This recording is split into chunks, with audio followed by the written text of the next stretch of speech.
When I first walked into ATD headquarters, no one said welcome. There was no ceremony, no photo badge, no name on a door, just a laminated number and a list of assignments that changed faster than I could unpack. I wasn't there to be seen. I was there to listen. In briefing rooms and field tents, I was the girl with the earpiece, never the one who got credit. At first, I thought that meant I didn't matter. But then I learned something that changed everything. Invisibility isn't weakness. It's a weapon, and one day that weapon would speak louder than any name tag ever could. They don't say my name in any ceremony. It's not listed on the walls, not whispered in training halls. My badge doesn't carry it, and when I'm deployed, I leave no mark that says I was ever there. But in some rooms, the right ones, if you listen closely enough, you might hear the phrase Ghost Walker. That's me. My real name is Chloe Bennett. I'm 36. I work for the American Tactical Intelligence Division, or ATID, though not in the way most people imagine intelligence work. I'm not the analyst pushing papers behind the glass. I'm not the field agent calling for extractions with a headset on. I'm the person they never put on the roster. I speak 9 languages, but my role has always been silence, not absence, not fear, a kind of purposeful quiet, a stillness sharp enough to slice through the noise. People think silence means weakness, but silence, when chosen, is power. It's how I've stayed alive. It's how I've moved through diplomatic halls, war zones, embassies, and insurgent tunnels without anyone quite knowing where I was or what I was doing. It's how you operate when your value isn't measured in ranks or stripes, but in what never makes it to the news. They gave me the code name Ghost Walker 6 years ago. Not because I asked for it. Not because I earned it through ceremony, but because that's what I became. The one who stepped into situations no one could decode and left without leaving fingerprints, only results. A voice that didn't echo but still carried weight. I never told my father. David Harper is the kind of man who speaks in directives, not in questions. A career officer, 3 decades in uniform, spine stiff with duty. When I was young, I used to think he was made of stone, unmoving, unbreakable. But stone doesn't adapt. It doesn't listen. It just erodes. He used to look at me the way a man looks at something he doesn't understand, and has already decided not to. I was 16 the first time he said it out loud. 9 languages won't make you a soldier, Chloe. He said it flatly, like it was a fact, like I had chosen the wrong universe to belong to. That sentence followed me, through college, through my scholarship acceptance, through my first mission briefing. It echoed when I sat in freezing tents trying to decipher enemy signals. It whispered when I realized I was solving things faster than teams of analysts, without ever once picking up a weapon. He never came to any of my graduations, never asked where I was stationed. When I sent my first message home from ATID headquarters, I didn't even sign my name. Just a 1-line update, new post secured. All is well. He didn't reply. But I didn't expect him to. Silence in our house was a currency. You earned it through obedience. You spent it through failure. But that silence is about to break. It started with a single message from headquarters, an invitation, not a formal order, not a coded deployment file, just a clean, structured sentence. You are requested for recognition at Fort Belvoir, Virginia. Standard protocol will apply. No ceremony name, no attached mission file, just a location and a date. At first I thought it was a clerical error. Recognition isn't how people like me get thanked. We don't get plaques or applause. We get quiet transfers, nod and go handshakes. But the message was legitimate, and it came through the ghost channel. That's what we call the direct relay between ATID's highest clearance paths. Only a few people even know it exists. I didn't ask why. I packed a plain uniform, no medals, no insignia, and booked my own travel. I didn't tell anyone where I was going, not even Miles Grayson, who had once helped me expose a silent breach that nearly cost me everything. Some things have to be walked alone. What I didn't know until I saw the guest list was that my father would be there. David Harper, retired colonel, former advisor to Cyphergate Initiative, still polished, still ironed, crisp, still walking like every room owed him respect. His name was printed second on the honor roll, some ceremonial nod to past advisory roles that likely never made it to paper. Fort Belvoir was his ground, his kind of stage. I knew instantly he had no idea I'd be present. There's no way he would have accepted the invite if he knew. And that's what made it perfect. Not out of spite, not even revenge, but because for once I wouldn't have to explain who I was. I wouldn't have to justify why my work mattered, why words and dialects and cultural cues could be just as lethal as any weapon he ever cleaned. I would simply be... He would sit in the front row. I would sit behind him. And when the moment came when the 6 words were spoken, the same 6 words that reshaped my life and broke the silence I'd lived in for decades, he would finally hear what the rest of the world already knew. We need Ghostwalker in the room. That sentence isn't about glory. It's about need, about trust, about value that doesn't wear a name tag or shine in the sun. And when he hears it, when he sees me stand, walk past him without a salute or a glance or a single word, he will know. He'll know I didn't need his permission. I never needed his pride. I only needed one moment, one undeniable truth spoken in 6 simple words to undo a lifetime of silence. And it's coming. There are homes where silence means peace, where quiet is the soft background to shared warmth, to comfort, to love. Mine was not that home. In our house, silence was tension stretched thin. It filled the corners of every room like a second skin. Not the gentle hush of contentment, but the kind that warned you, step carefully. Speak less. Don't make noise unless it's necessary. And even then, it probably wasn't.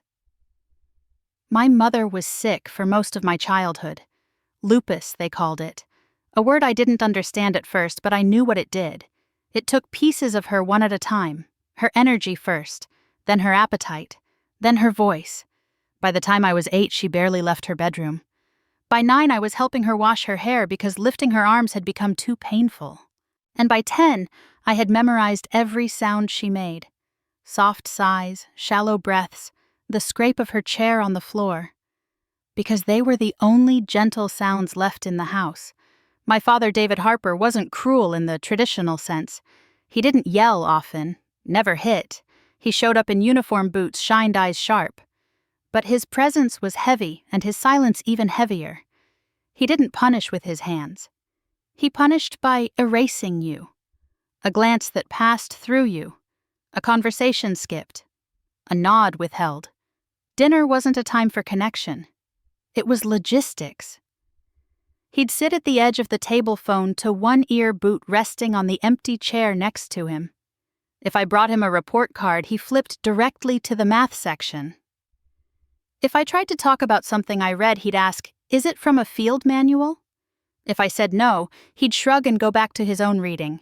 Technical journals, combat reports, manuals with acronyms I didn't yet understand. It didn't take long to realize the things I loved held no value in his world. Words, literature, nuance, useless. What he cared about bled, bruised, or broke. So I started hiding mine. I found old paperbacks at garage sales, pocket dictionaries discarded at library bins. One time I found a shortwave radio behind the fire station covered in dust and almost entirely dead. I wiped it off, stole 4 batteries from the kitchen drawer, and sat up late that night trying to catch a signal.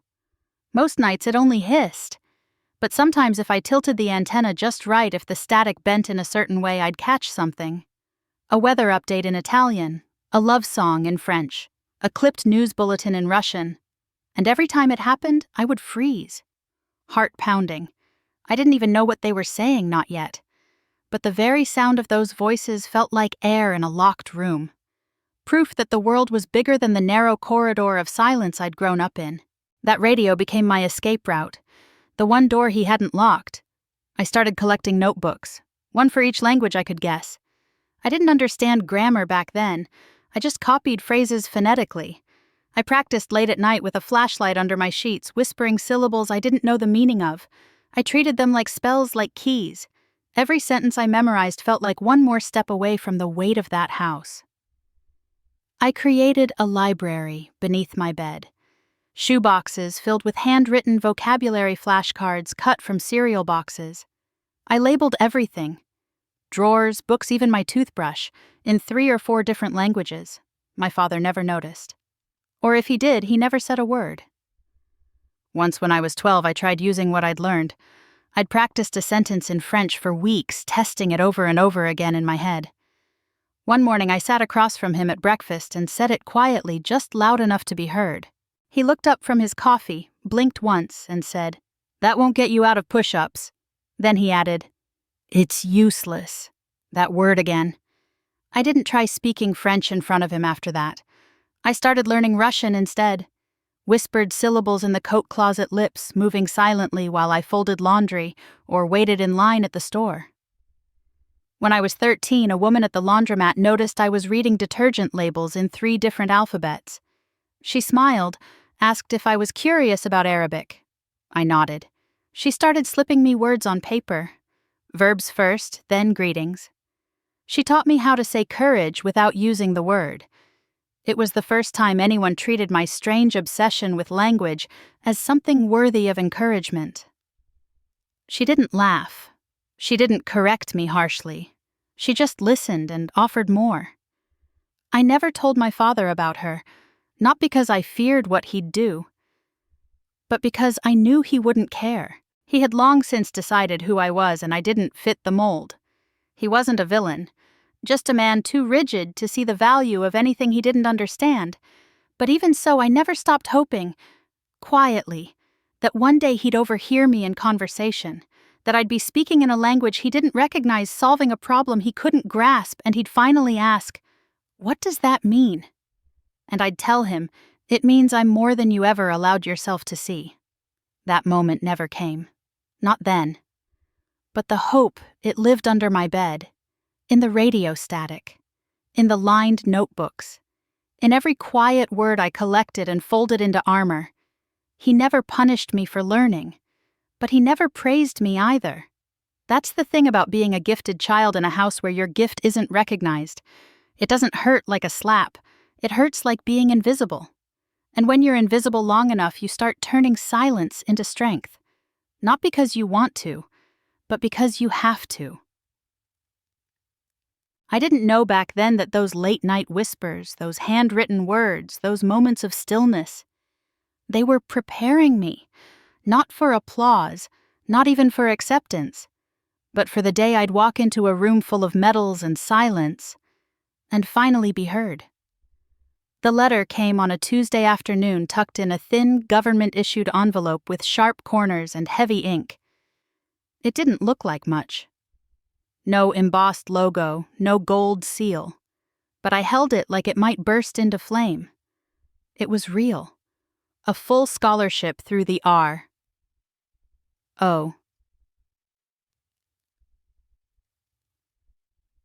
program. Linguistics major. 4 years of tuition housing books, everything covered. In return, I would serve after graduation in the Language and Cultural Division of Military Intelligence. To most people, it probably sounded like a dry bureaucratic pipeline. To me, it was freedom. Every sleepless night spent underlining foreign words in library books, every evening whispering phrases into a cracked radio. It had led to this. A future I carved for myself, one silent page at a time. I remember sitting at our old kitchen table, the one with the scar down the center from when my dad dropped his boots on it too hard. I laid the letter exactly where he usually put his keys. Not because I expected celebration, but because somewhere deep down I still hoped he'd read it and say something other than useless. He got home just after 8. Still in uniform, mud on his sleeves like always. The front door creaked and I froze every muscle tight as he walked past me, dropped his duffel at the door and picked up the envelope. I didn't speak, just waited. He read the first line, eyes scanning fast like he was reading a field report. Then without a word, he folded the letter in half and set it beside the grocery list. Right between eggs and dish soap. No nod. No congratulations. Just a low grunt. Guess you'll be speaking 10 languages by the time you're done, he muttered, opening the fridge. He poured himself a glass of orange juice, took one sip, and walked out of the room. Just like that. I stared at the folded envelope lying there like a coupon. A receipt. Something you only half care to save. And something in me let go. Not loudly.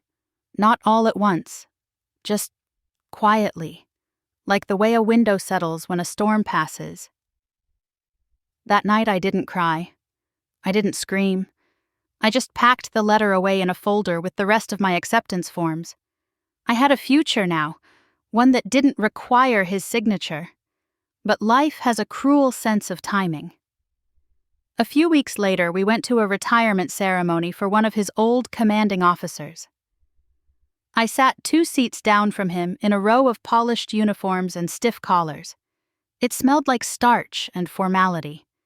The kind of room where no one dares clear their throat too loud. At the end of the ceremony, they announced a special mention, a guest in attendance, son of a former 75th Ranger Regiment officer. Had just completed sniper training. 19 years old, top of his class, commended for marksmanship under extreme conditions. The room applauded. My father beamed. He turned to me with a grin I hadn't seen in years and said, "Now that's a soldier." He didn't say it to hurt me. That's the thing. He said it because he believed it. To him, soldiering meant rifles, medals, mud on your boots, and steel in your voice.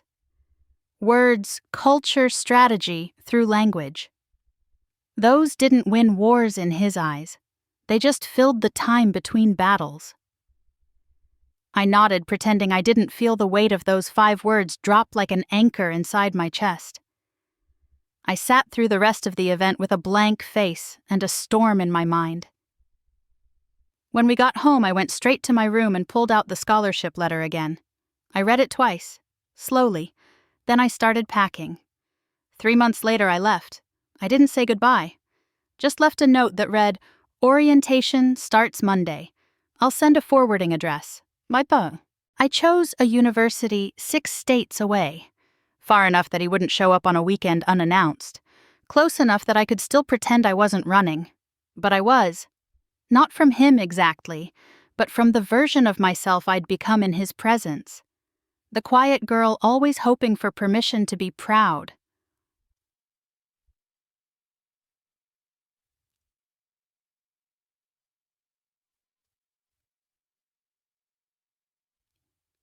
Wasn't easy. I wasn't built for field drills or early morning obstacle courses, but I thrived in the spaces in between. I took extra language modules, worked as a tutor for cadets struggling with pronunciation. I rewrote outdated military manuals so they could be understood by aid workers on the ground. I volunteered for simulation training and translated intercepted comms during drills. Not because anyone asked, because I knew what those words could do when put in the right order at the right time. I never told him. I stopped expecting updates to be received, much less answered. I sent one email the day I graduated. The subject line read, "Graduated." The body said ATID starts in June. Hope you're well. That was it. He never replied. But that wasn't the moment I gave up on him. That came later, after the Syria breach, after I realized that silence when weaponized by someone you love can do more damage than any enemy fire. Still back then, I wasn't angry. Not really. Just empty. Like I'd been carrying a weight my whole life and had finally set it down. I wasn't a soldier in his eyes. Fine. I'd become something else. Something harder to define, but no less vital. And maybe, just maybe, one day he'd realize the battlefield isn't the only place wars are won. Some of them are won in whispers, in translation, in understanding before pulling the trigger. He never asked what I did after college. Never once called to ask about my post. But I kept going. Because by then I understood something that changed everything. I didn't need him to see me. I needed to become someone impossible to ignore. The building didn't have a sign. No flag, no gold seal on the door, just a cold gray wall and a keypad that hummed faintly when I placed my palm against it. That was my first day at ATID. I was 22, freshly graduated with honors, a decorated linguistic analyst on paper. I had 3 internship offers from different intelligence agencies and a quiet recommendation to something called Tier 4 clearance intake, which wasn't explained in detail, just a name and a room number in Northern Virginia. Inside, there was no welcome packet, no orientation slideshow, no badge with my name on it, just a laminated card with a number, not a photo, and an assignment list that changed every 90 days. My title, Linguistic Field Support Specialist. Deliberately vague. One of the senior officers smiled at me, just once briefly, then said, "You'll move a lot. Keep your bag light and your voice even lighter." That was the first and last bit of casual advice I ever received from someone in that hallway. The next 2 years were a blur of transit lounges, war maps, coded audio files, and late-night missions that never appeared on paper. I was sent to Georgia to monitor slang variations used by black market smugglers, switching between Russian and Chechen. 2 weeks later, I was flown to a base outside Tunis to decipher protest chants layered into pop songs being passed through burner phones. Then came Syria, where I spent 3 nights in a freezing bunker listening to intercepted conversations that sounded like casual gossip, until they weren't. Every mission was stitched together with gaps. I never saw the full picture. I didn't need to.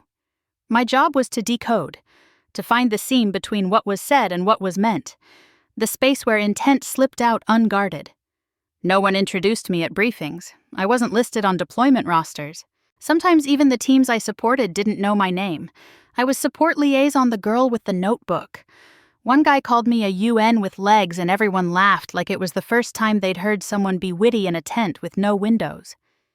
To most of them, I was background noise, a technician, a necessary checkbox in a system that ran on bullets and boots.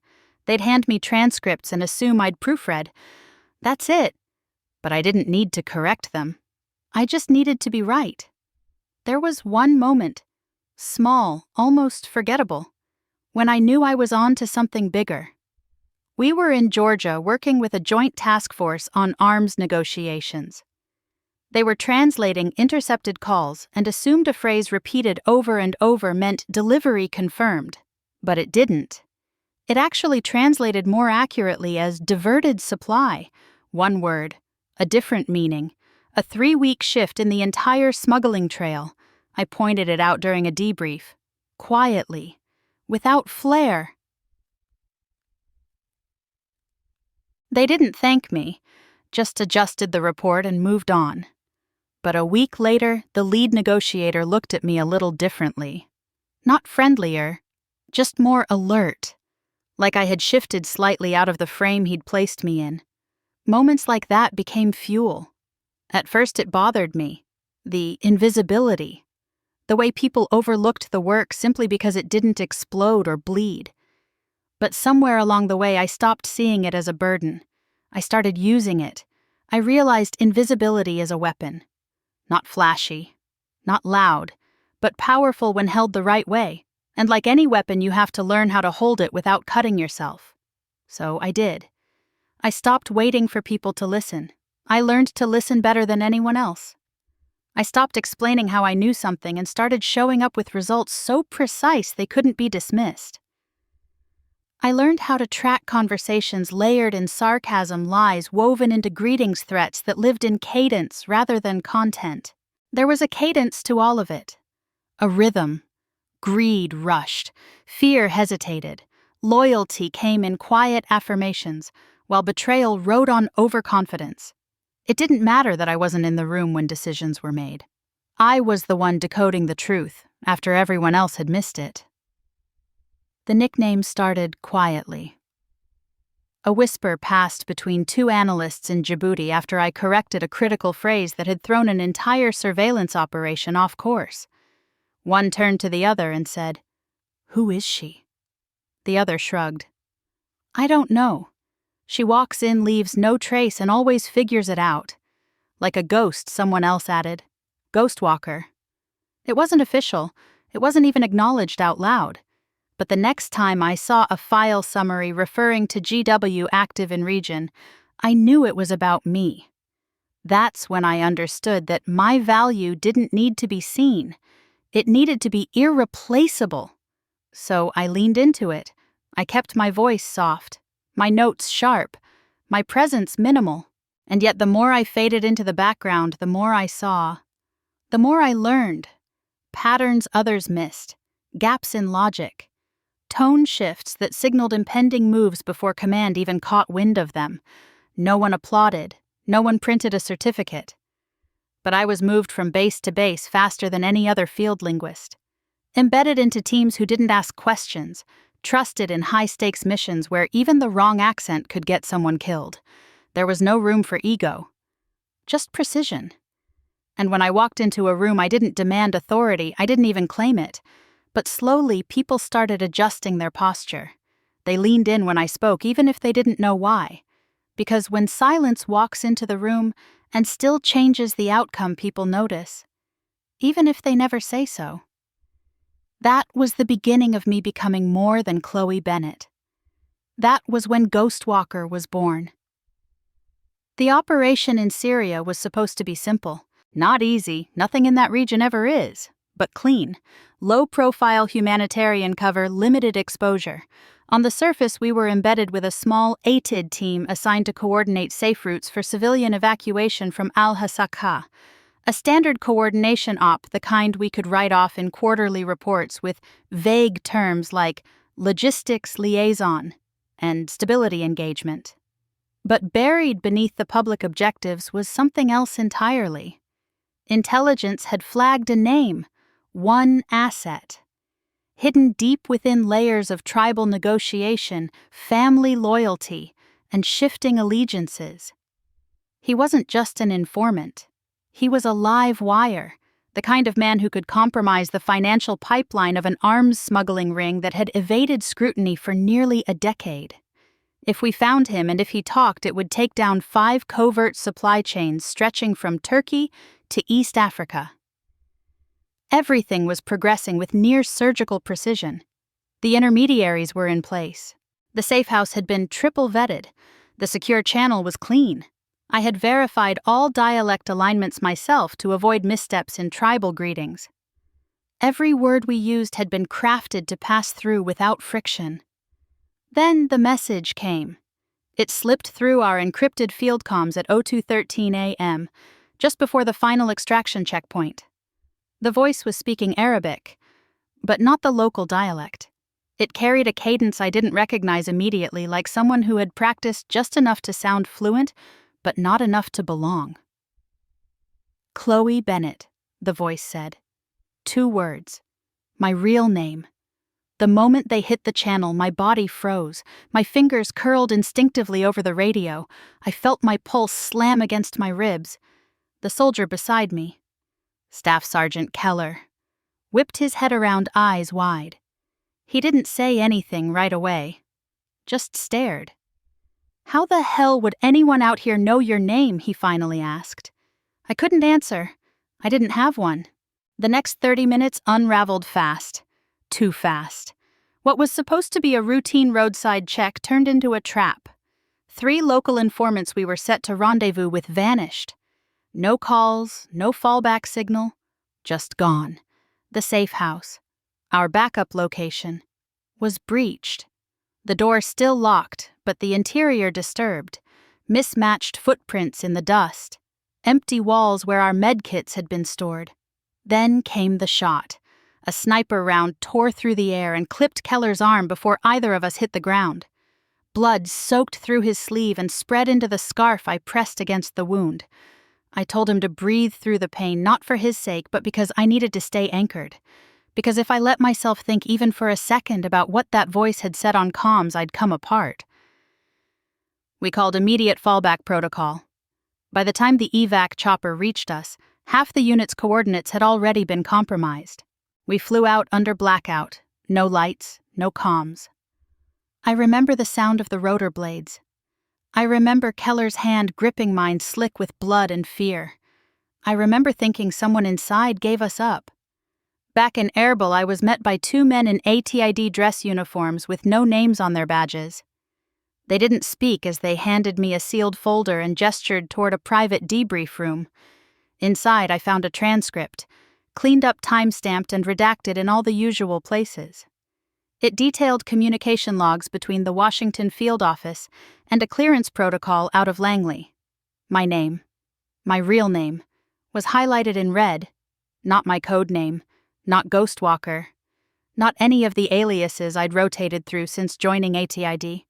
It was my legal birth certificate name, Chloe Bennett, sitting there in plain text. They said it could have been a coincidence, that maybe the signal had been intercepted, the channel spoofed by a third party trying to sow confusion, that someone might have been impersonating us. But I saw their eyes when they said it. They didn't believe that, and neither did I. The questions came fast after that. Had I contacted anyone outside official protocol? Had I mentioned the target to anyone not in the chain of command? Had I left my field terminal unattended at any point? I answered calmly.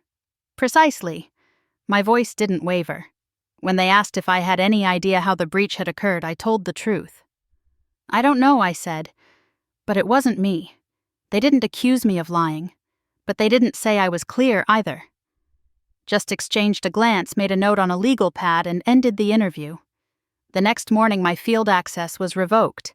Temporarily, they said, administrative reevaluation. But I knew what that meant. They no longer trusted me. I was reassigned to a monitoring post in Stuttgart.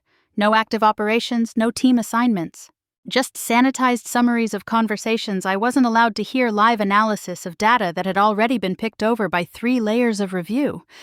It felt like exile dressed up as protocol. I didn't fight it.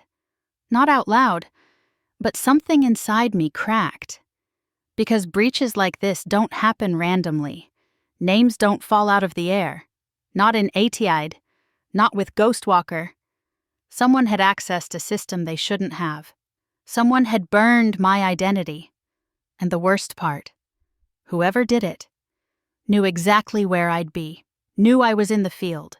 Knew I'd be vulnerable if they used the name I wasn't supposed to have anymore. This wasn't just a leak. It was personal. It was a message. And whether it was meant to scare me or silence me, it had failed. Because if someone thought they could erase me with one whisper in the dark, they forgot one thing. I built my entire life in silence. And I knew exactly how to listen back. It had been 4 months since Syria. 4 months of silence wrapped in protocol. 4 months of watching trust slip away without explanation. I was still stationed in Stuttgart, buried in low-tier analysis work. Reviews of communication fragments that never arrived on time, summaries of conversations I wasn't allowed to hear in real time. The kind of assignment you give someone when you don't know what to do with them but don't want them making noise. But I wasn't wasting time. I was watching. Waiting. Because someone had said my name over a secured channel in the middle of a compromised mission, and someone had used a system that was never supposed to expose identities.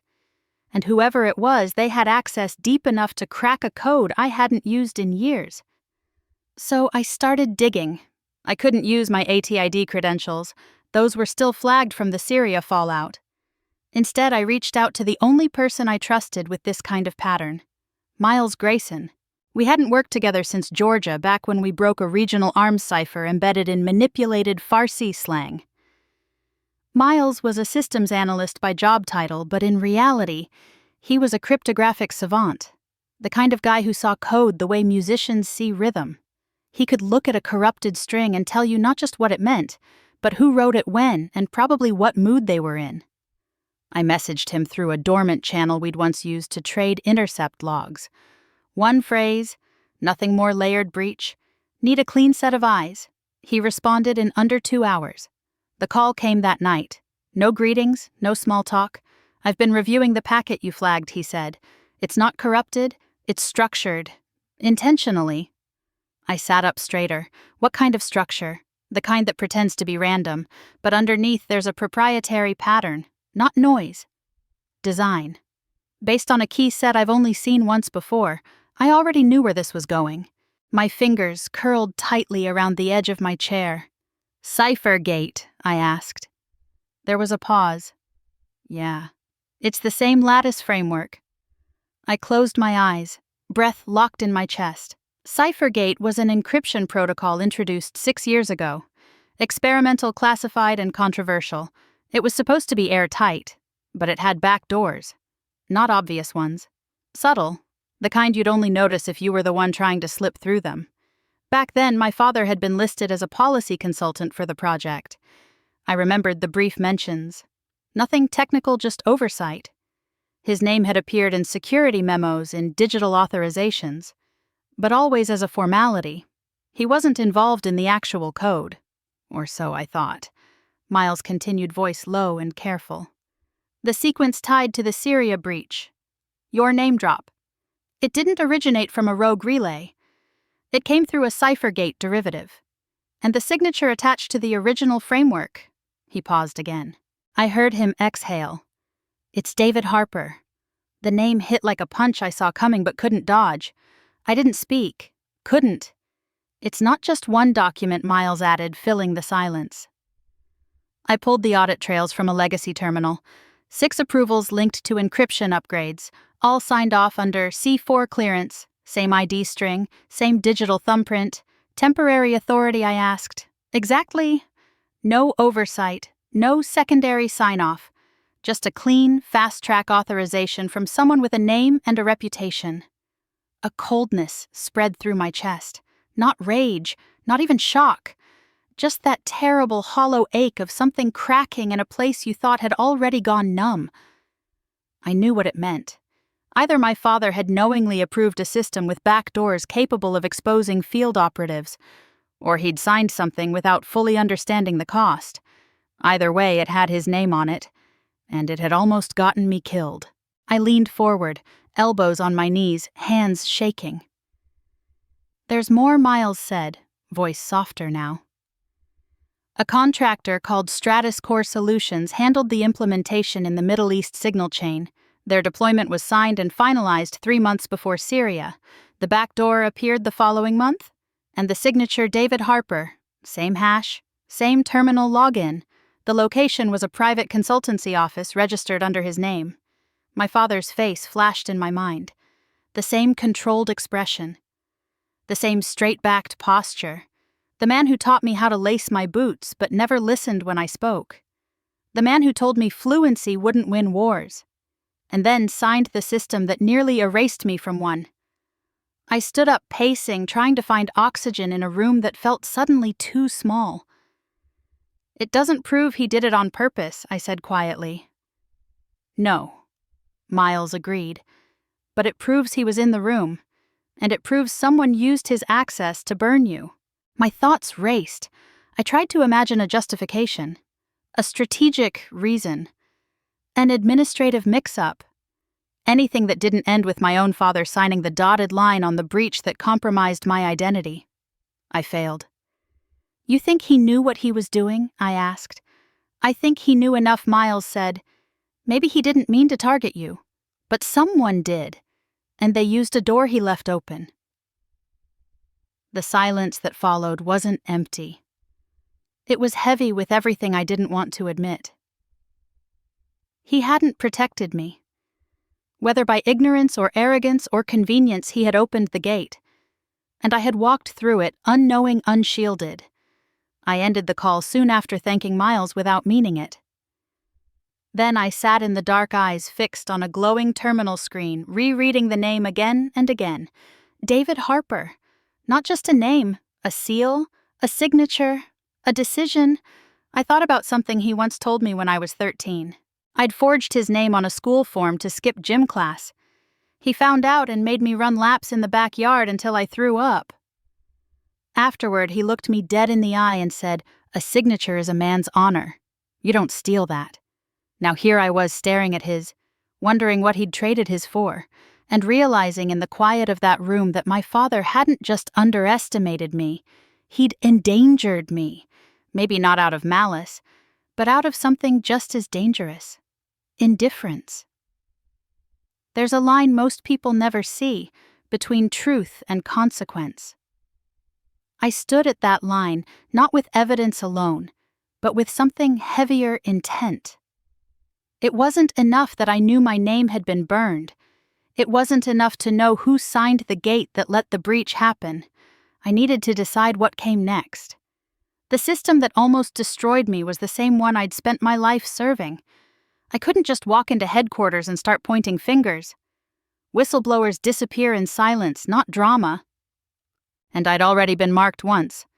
A second misstep wouldn't end with reassignment. It would end with erasure, quiet, permanent. So I did what I've always done. I used silence as a scalpel. I began drafting a report, not as Chloe Bennett, but under an old alias I had used years ago during a counter-disinformation campaign in Moldova. The name still lived on a dormant relay channel, never deactivated, never traced. It was clean, untouched, just enough clearance to sound legitimate, just enough distance to be undeniable. Alex Marsh. That was the name at the top of the report. The document was 8 pages long, coded language, embedded reference chains, metadata from the Stratus Core deployment logs, signature hashes, login anomalies from terminals tied to CipherGate infrastructure.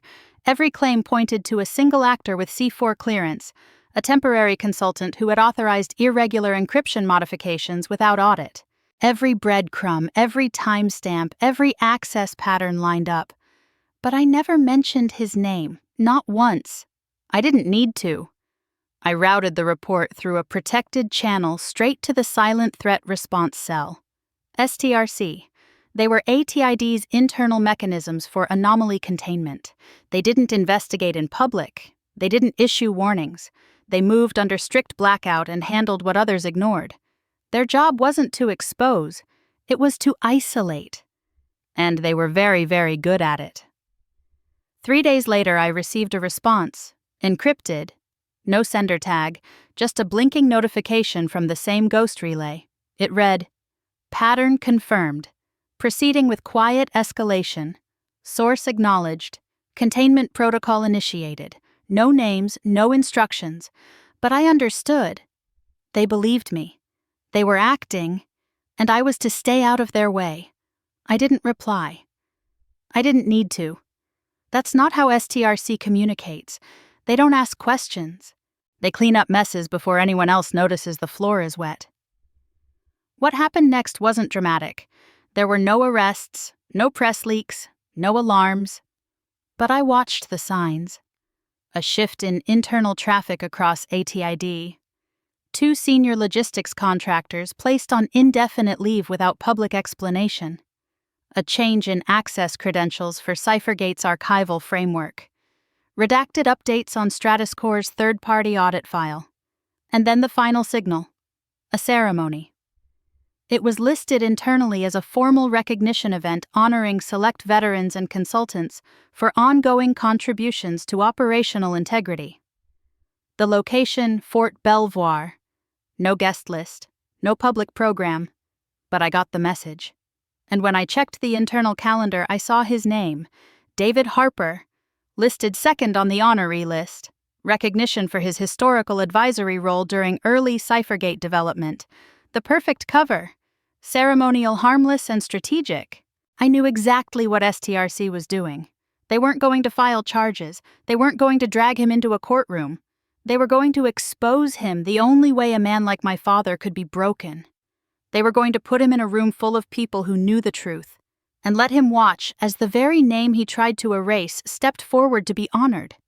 They weren't after revenge. They were after revelation. And the plan was brilliant. No press, no announcement, just a curated guest list of ATID operatives, intelligence officers, and clearance-level personnel who would understand the message without needing it spelled out. They gave me 48 hours' notice, not an invitation, just a directive. You are requested for formal presence at Fort Belvoir. Standard protocol applies. No public naming. That last line made me smile. No public naming, but every person in that room would know exactly who I was. I ironed my uniform for the first time in a year. No medals, no ribbons, just plain pressed fabric. A uniform without decoration. Because I didn't need symbols, I was the symbol. The day before the ceremony, I received one last encrypted memo. It came through the ghost channel. Short, precise, secondary targets confirmed. All observers will be present. Commander Rhodes will initiate exposure. Maintain posture. Do not engage. I memorized it, deleted it, and closed the relay. Then I sat alone in my apartment for a long time. No lights, just the quiet hum of the fridge and the weight of 1,000 moments collapsing into one. This wasn't about vengeance. It wasn't even about vindication. It was about standing in the space where I had once been erased and letting my presence speak louder than my voice ever could. He would be there, polished, confident, still believing the story he told himself about what it means to serve, what it means to protect, what it means to be a soldier. And I wouldn't need to say a word.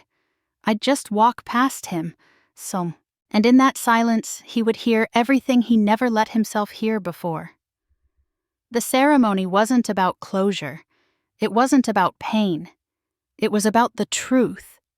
And the truth was about to walk into the room. The room smelled like polished wood and regulation coffee. Fort Belvoir's main hall hadn't changed. The same high ceilings, the same sterile lighting, the same military precision woven into the air like another layer of dress code. I arrived 15 minutes early just as requested. No name on the guest list, no unit designation on my file, just a silent check mark next to confirmed. They sat me in the third row. Seat 4. No one looked twice. I wore my uniform. No decorations, no stripes, no nameplate. Just the plain, clean fabric of someone who belonged but didn't ask to be noticed. Around me, officers shifted quietly in their chairs, medals catching the light shoulders squared from decades of structure. Some nodded at one another. Some glanced at the door. Most didn't look behind them. I saw him. David Harper, my father. He sat on the opposite side of the aisle, third seat from the front. Perfect posture, polished shoes, a uniform tailored like armor. He hadn't aged a day in his own mind. He greeted a few old colleagues with a firm handshake, his voice still holding that sharp, clipped cadence of a man used to being listened to. He didn't see me. He wasn't looking for me. Why would he? To him, I was still somewhere behind a desk, writing translations. No one read, tucked into some cubicle with no battlefield scars to show for anything. He had no idea that the woman sitting 3 rows back had spent years walking the edges of danger so quietly. Even her victories left no echo. The ceremony began promptly at 0900. An aide stepped up to the podium. He was young, serious, trying not to let his nerves show. He cleared his throat, opened a leather binder, and began to read.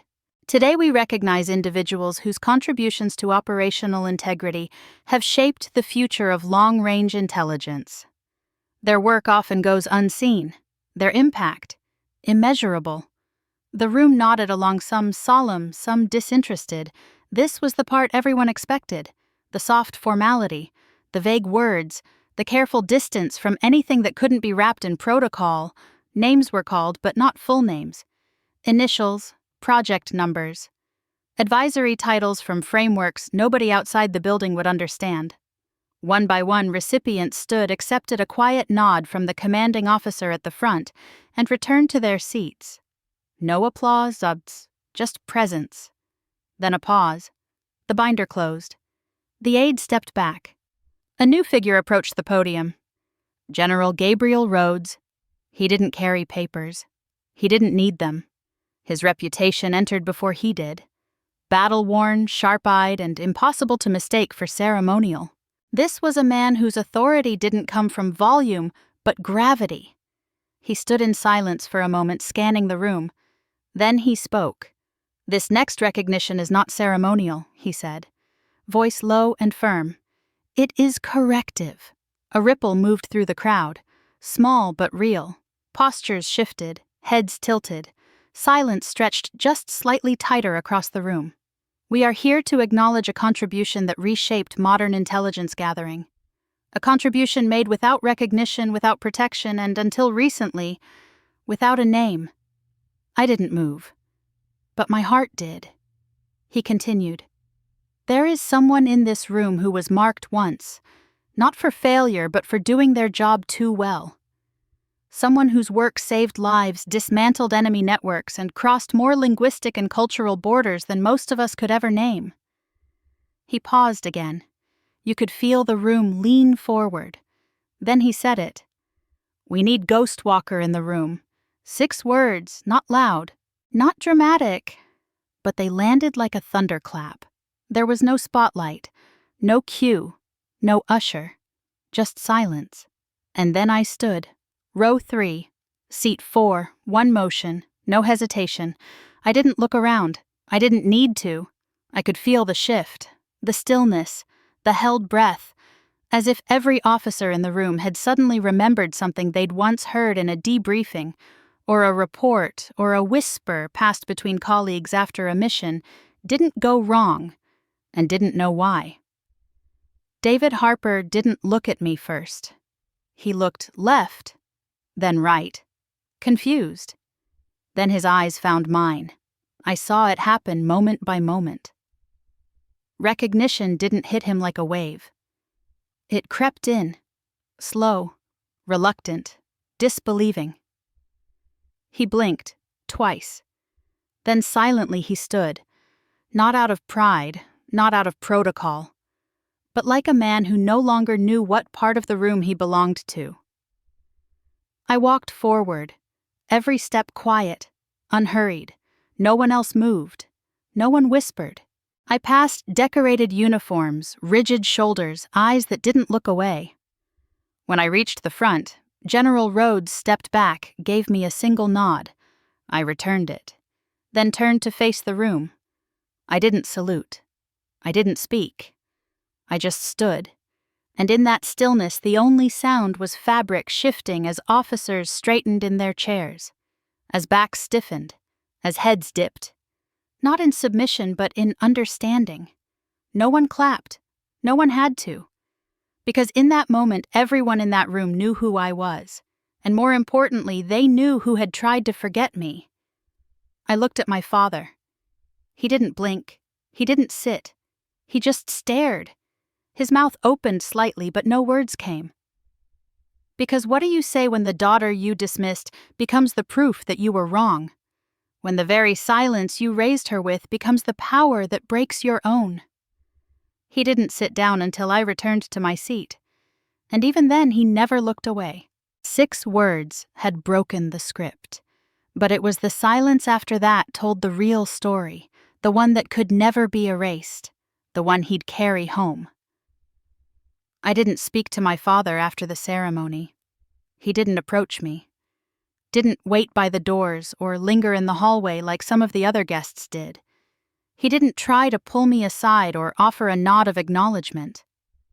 When the last name was read and the quiet applause faded into murmurs and footfalls, he simply turned and left the room. I watched him for a moment, just long enough to see him pause by the back exit, his hand gripping his phone like it might anchor him to something solid. He looked older than I remembered. Not tired, not frail, just off balance, like a man whose map had been rewritten while he was still trying to follow it. I could have gone after him, could have crossed the room and said all the things I had carried for years. But I didn't, not out of pride, not even out of pain. I didn't go to the ceremony for him. I didn't need a confrontation. I didn't need to hear him say I was right or that he was sorry. I just needed him to see me. And he had. For the first time in his life, he had looked at me not as a daughter to mold or dismiss, but as something undeniable. That was enough. For a few days afterward, everything felt oddly still. I returned to my apartment, folded the uniform carefully and placed it back in the drawer, went for long walks without a destination. I didn't tell anyone what had happened, not Miles, not my contacts in STRC, not even the junior recruits who had started to glance at me differently when we crossed paths in the hallway. I carried it quietly. Then, on the 4th morning, a small brown envelope appeared in my mailbox. No return address. No markings except for my name written in a familiar, steady hand. The same handwriting that once filled the margins of field manuals and grocery lists. The same handwriting I had memorized from watching him label toolboxes and military reports, always in capital letters, always without flourish. I opened it slowly. Inside was a single item, his West Point pin. The one he wore on his lapel at every ceremony, every formal event, every deployment debrief. The one he never let me touch when I was a kid. I remembered asking him once what it meant. I couldn't have been older than 8. He had looked down at me and said, "This is for soldiers, Chloe, not for those who quit." I never asked again. Now, decades later, it sat in my hand. Small, cool, solid. No note, no explanation. Just the pin, nestled in a piece of plain tissue paper like something valuable that didn't want to be noticed. I stared at it for a long time. I didn't cry. I didn't smile. I just breathed. Because this wasn't a gift. It wasn't a plea. It wasn't even an apology. It was acknowledgement, the one language he had never spoken, but that somehow I had always been waiting to hear. He hadn't said my name. He hadn't written a single word. But in sending that pin, he told me everything he couldn't say out loud. That he knew. That he saw. That something in him had shifted even if he couldn't name it. Even if he couldn't face it fully. And that was enough too, not because it fixed anything, but because it proved something had changed. I placed the pin in the drawer next to the redacted Syria report, next to the signature printout from the Cyphergate breach, next to the envelope he'd once ignored when I left for university. The pin didn't erase those things, but it didn't pretend they hadn't happened either. And, in its quiet way, it became part of the story. Not the beginning, not the end, just a turning point. One man's silent reversal in a life built on order and certainty. I never responded. There was nothing to say. And I didn't expect to hear from him again. That wasn't how we worked. Words had always been too fragile between us, too imprecise, too easily broken by silence or pride or history. But that pin, that meant he finally understood who I was, and for someone like him sending that was louder than any apology could ever be. He hadn't said I was a soldier. He hadn't said I was right. He hadn't said anything. But he had passed on something he once guarded like a badge of identity. And in doing so, he gave up a piece of himself, not for approval, but for recognition. Maybe that's what growth looks like for people like him.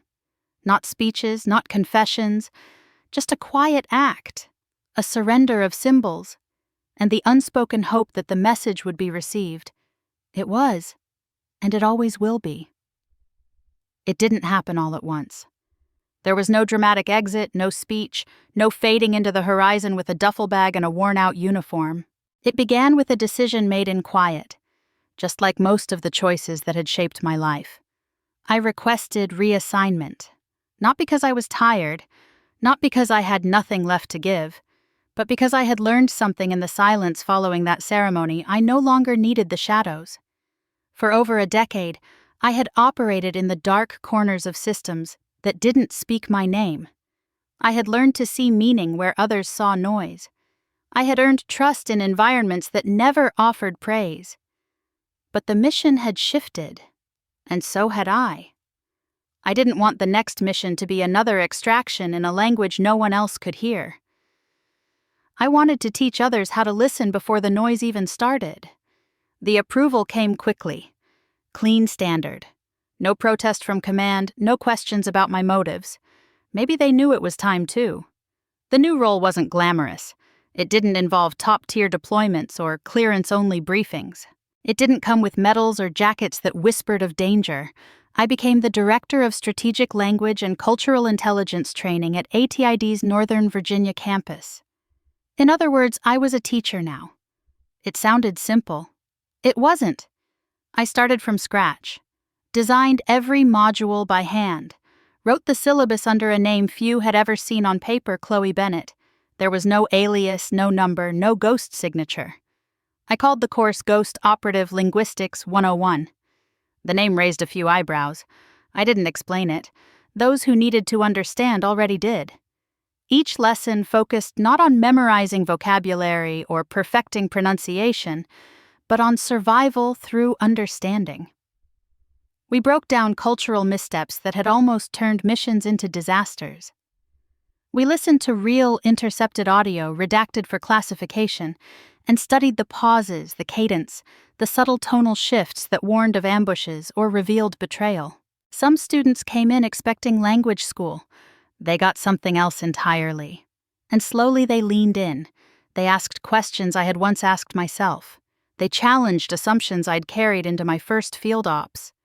They began to see that words weren't tools, they were terrain, maps of human behavior, emotional thresholds, ideological fault lines.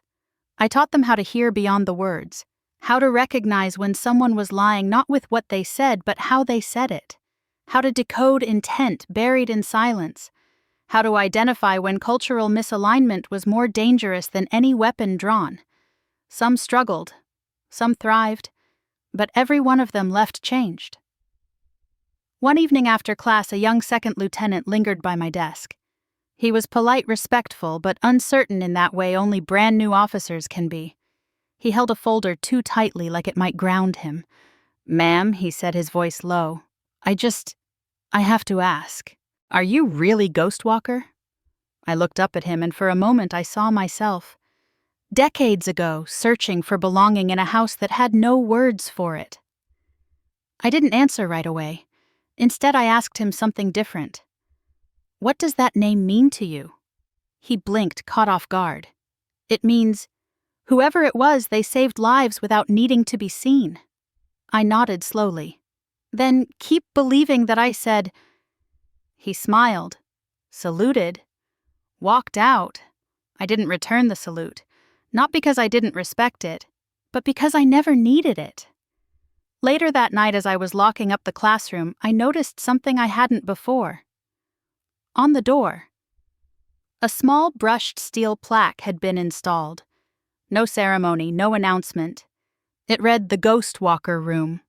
I stood still for a long time, hand resting lightly on the door frame. No one had asked me if they could put it there. No one had told me who did. But someone had made a choice. To mark the space. To give silence a name. To give me one too. Not the one from files or field logs or redacted reports. Not the one whispered through encrypted channels. But the one that belonged in the light. The one that had walked into a room full of disbelief and left it filled with truth. I didn't need the plaque. But something about it made me breathe deeper. Because the world had whispered back. Not loudly, not with applause, but with understanding. My work had always been quiet. Now finally it had been heard. And for the first time in my life, my name wasn't something that needed to be hidden. It was something that opened doors. On the whiteboard, I erased the day's notes, then scribbled a message I didn't plan. Understanding is the first act of intelligence. And I underlined it twice. Outside, the sky was turning a deep shade of dusk. Quiet settled over the building, not the kind of silence I had grown up with, the one that stifled and punished. This one felt like space, like breath, like a room big enough for everything I had become. I closed the door behind me and walked into the night. Not as a ghost, but as a name they would never forget. Thank you for staying with us through Chloe's journey. A story not just about intelligence or betrayal, but about finding your voice in the silence and becoming more than what others believed you could be.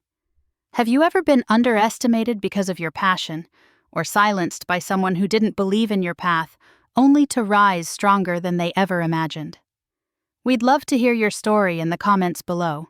If this story resonated with you, please give it a thumbs up. Subscribe to the channel, and don't forget to hit the notification bell so you never miss another powerful tale of resilience, identity, and quiet strength. Because sometimes the most unforgettable stories are the ones told in a whisper. Thank you for watching, and we'll see you in the next one.